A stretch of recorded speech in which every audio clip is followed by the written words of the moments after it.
Salut à tous, alors aujourd'hui une vidéo un petit peu spéciale puisqu'on va la filmer intégralement avec l'iPhone, donc le son, l'image, on va faire aucune retouche pour que vous ayez donc une bonne idée de ce qu'on peut faire avec ces petits capteurs. Alors pour cela, j'ai pris un invité de choix, un spécialiste français de la vidéo. Manu, viens avec moi, Emmanuel Pampuri ici sur la chaîne. Alors Manu, tu viens squatter notre chaîne pour une bonne raison puisqu'Apple change tout cette année, nouveaux capteurs, nouvelles fonctionnalités. Et surtout tu nous as trouvé un spot, on va faire un peu d'urbex. Ouais. Ça va être assez cool, on va chasser les fantômes. Ah, c'est possible qu'on en croise un ou deux. Hein. On risque de croiser un peu plus de tigers que de fantômes, mais bon, ça promet en tout cas de vous faire des belles images, les amis. C'est parti.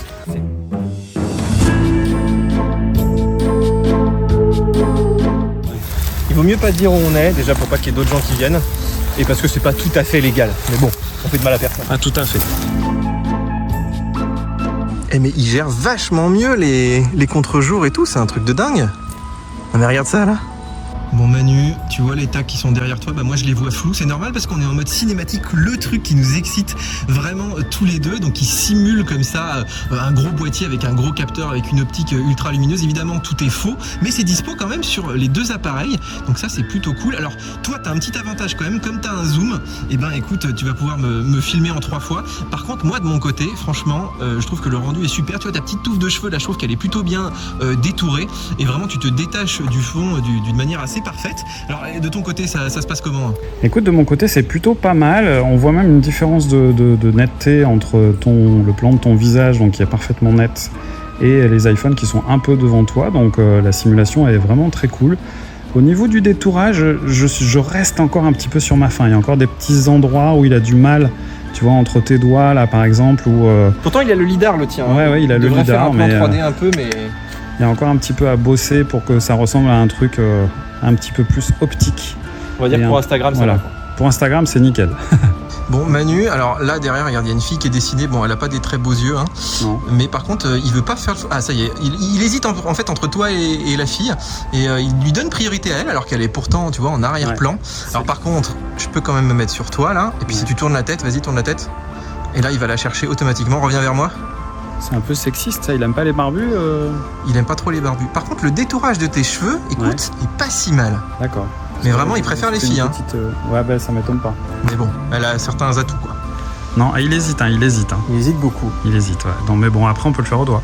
Ce qui est étonnant, c'est que derrière, c'est quand même une photo, tu vois. Ouais. Donc, on peut se dire quand même. Un graphe même, tu vois. Il pourrait nous détecter quand même en 3D. Là, on est devant. Bizarre. On a un gros contre-jour là quand même. Oui, c'est bien dégueu Manu. Mais par contre, la bonne nouvelle, c'est que là, on est sur la caméra frontale et que le mode cinématique fonctionne plutôt pas mal. Regarde, nos petits détourages, ils marchent bien. Sont plutôt bien faits. Et puis, regarde, si je m'éloigne un peu, donc il me garde puisque je suis au premier plan. Super. Et ça marche mieux, je trouve, qu'avec la caméra dorsale. Et puis, regarde. Ça a l'air plus T'as le focus ? J'ai le focus. T'as le focus ? J'ai le focus. Ça, c'est cool. Et peut-être, oui, c'est avec la caméra TrueDepth qui a une meilleure perception de la 3D que le lidar qui est un peu moins précis. Ouais. Tu vois, Manu ?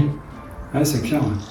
Bon, je te le dis en mode cinématique parce que pour moi c'est hyper important. C'est-à-dire que ce mode-là, il est dispo qu'en 1080p. Oui. Et franchement, nous qui filmons tout en 4K maintenant, 60 images et tout, et ben là, je suis un peu déçu, quoi. Comment ça se fait à ton avis? Ils arrivent pas à le faire encore? C'est une question de perf, c'est quoi? Oui, je pense que c'est juste ce que tu dis, c'est une histoire de performance. Malgré la puissance qu'il y a dans la nouvelle puce Apple, en fait, il faudrait vraiment une puissance de fou pour travailler en 4K. Il faut pas oublier que 4K, c'est 4 fois la résolution de la haute définition. Et donc, il y a aussi le risque d'avoir un truc qui marche pas très bien, parce que qui dit 4 fois la définition, dit 4 fois plus de risque pour l'algorithme de se planter, et 4 fois plus de risque d'avoir un truc 4 fois plus dégueulasse. Pas beau. Ouais. Bon Manu, là, il y a un truc cool, on peut modifier la profondeur de champ. Oui, alors en mode cinématique, alors malheureusement, on peut pas le changer pendant que ça tourne, c'est un peu dommage. Mais il y a une simulation de l'ouverture, donc du diaphragme, qui est graduée comme si on avait un vrai diaph. Donc là, on est à F2 par exemple. Et tu vois, je vais bouger, là je suis à F4, F5, 6, 6.3, clac, clac, clac. Et là ici, à F16, on voit que d'un seul coup, tout est net de quasiment 0 à l'infini. Par contre, Manu, on peut pas le faire en enregistrant. C'est bizarre quand même. Dès que tu appuies sur Rack, après le truc il se barre. Il se barre. Donc faut choisir, tu choisis ta profondeur et après tu shootes. Peut-être que tu peux le faire en post-prod. Peut-être. Mais tu peux pas le faire dynamiquement, quoi. Non. Alors effectivement, on peut modifier l'ouverture en post-prod. Et regardez, après on peut aller encore modifier les différents points de focus. Voilà, en fonction de où vous êtes. Ça c'est assez pratique. Par contre, grosse déception sous Final Cut où on a la vidéo brute, voilà, et pour l'exporter sous Final Cut, il faut utiliser AirDrop. J'ai pas trouvé d'autre solution en import, ça ne fonctionne pas. Bon Manu, tu vois derrière moi là, ouais. On a un bâtiment qui est assez sombre, il n'y a pas de lampe, et là-dedans on a des nouveaux capteurs, donc qui sont un peu plus gros, donc qui captent plus de lumière, on a des meilleures optiques aussi, donc je pense qu'on va aller voir s'il y a des grosses différences avec ces iPhone 13.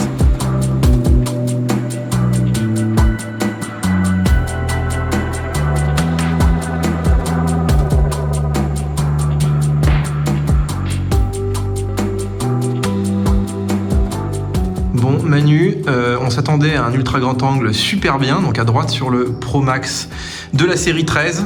Bah écoute, c'est la déception là, qu'est-ce qui se passe? Regarde-moi ça. Je sais pas, soit il y a un bug, c'est possible hein, que ce soit encore une version bêta, voilà, soit le téléphone est en surchauffe. Mais quand même, là, on est censé avoir une bien meilleure ouverture, avoir beaucoup plus de lumière, et tu vois, c'est pas génial. Alors, il gère un petit peu mieux le bruit, tu m'as dit? Oui, là on voit sur ton visage en fait que il y a beaucoup moins d'artefacts sur la compression et beaucoup moins de bruit numérique sur ton visage.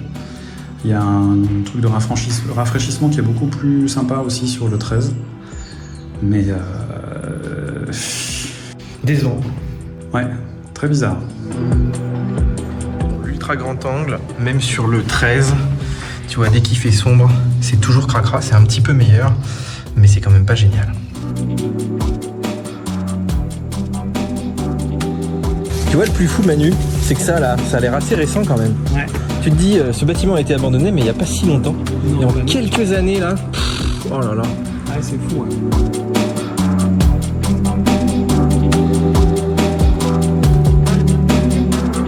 Comment t'expliques que des endroits pareils, parce que c'est quand même énorme et c'est pas très vieux, Ouais. puissent être comme ça abandonnés et livrés aux squatteurs et casseurs?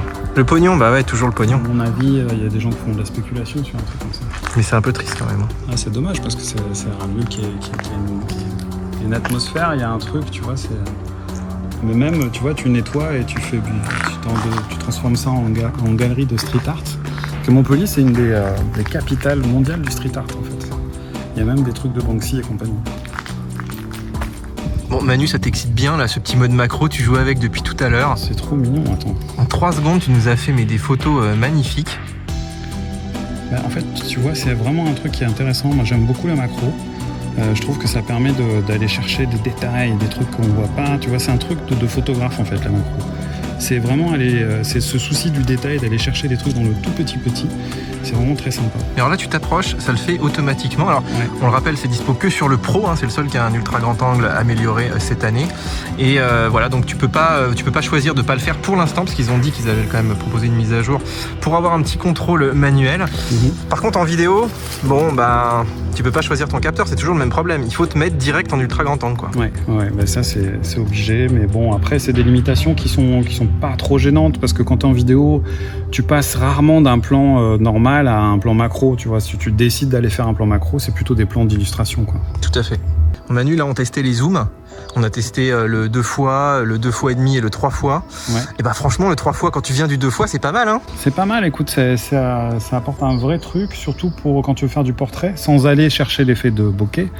Mais ça se rapproche plus des focales qu'on utilise vraiment en photo classique, en full frame ou même en APS-C. Et surtout, t'es pas obligé d'avoir la version cette année Pro Max, hein. Ils ont mis le même capteur sur les deux. Et ça, c'est plutôt cool. Alors, un dernier point aussi, c'est que ça stabilise plutôt bien, on l'a vu, hein, sur le 3 fois. Alors que sur le 2 fois, on a vu que ça vibrait pas mal, hein, sur les anciens 12 Pro. Bon, Manu, toi, quand tu shootes à l'iPhone, est-ce que tu prends du son de l'iPhone? Tu sais qu'il est stéréo maintenant. Et ça rend pas mal. Ouais, c'est pas mal.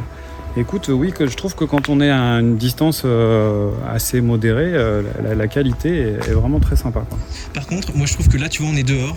Ouais. Et il n'y a pas trop de système bonnette, anti-vent, ça prend vite le vent. D'ailleurs, là, on tourne et je sais même pas si le son va être bon, tu vois.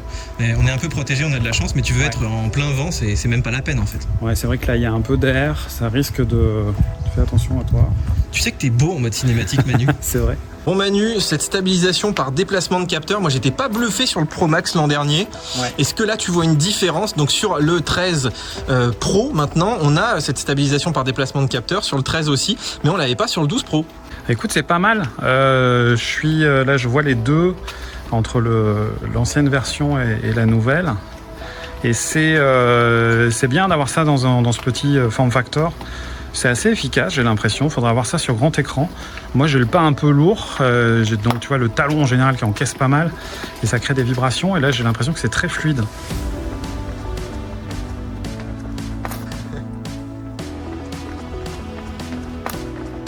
On va voir s'il se déplace bien ce capteur.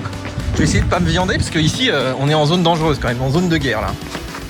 Bon Manu, on a joué 2 heures avec ces nouveaux iPhone 13 et 13 Pro Max. Et ben écoute, moi mon sentiment est un peu mitigé, c'est que regarde-moi ce magnifique mode cinématique. Ça c'est vrai que c'est bluffant. Par contre, tout ce qu'on m'a vendu sur les capteurs plus gros, la lumière en plus, l'ultra grand angle absolument incroyable. Bon, je suis resté un peu sur ma faim, on voit un peu les améliorations, mais c'est plus par petite dose que ce qu'on nous promet. Alors tu penses qu'ils arrivent un peu à la limite physique, à la limite sur la partie logicielle? C'est quoi ton point de vue là-dessus?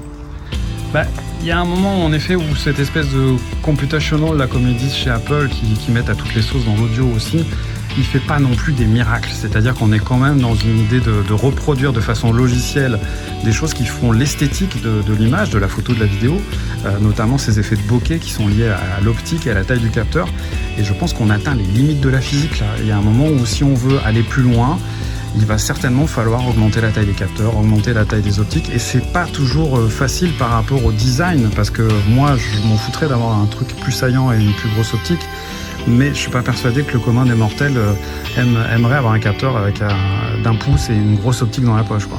Et voilà les amis, la vidéo est terminée. J'espère que vous en avez appris un petit peu plus, notamment grâce à Manu. Merci d'être venu sur la chaîne. Merci de m'avoir invité. Mais avec plaisir. D'ailleurs, abonnez-vous à la chaîne de Manu. Je vous mettrai un petit lien aussi dans la description. Abonnez-vous à la nôtre aussi, ceux qui ne sont pas encore abonnés. On est presque 100 000. Un cap. Ça c'est cool ça. Un palier. Bravo. Voilà. Et puis bien sûr, les petits likes, on partage, on télécharge nos applications mobiles. Et nous on se retrouve très bientôt sur YouTube pour une nouvelle vidéo. Peut-être avec toi Manu. Écoute, avec plaisir. Avec le ProRes, tout ça. Ah bah oui, il va y avoir des choses à raconter. Ciao ciao. Salut. Manu, on est perdu? Ouais. Putain, c'est la merde. On va s'en sortir Manu ou pas? On est dans Lost là. Je vais appeler John Locke à la rescousse. Putain, on n'est pas sorti hein. Non, mais en même temps vous avez un peu le même coiffeur lui et toi. Tu te calmes. Ça va mal se finir. Manu!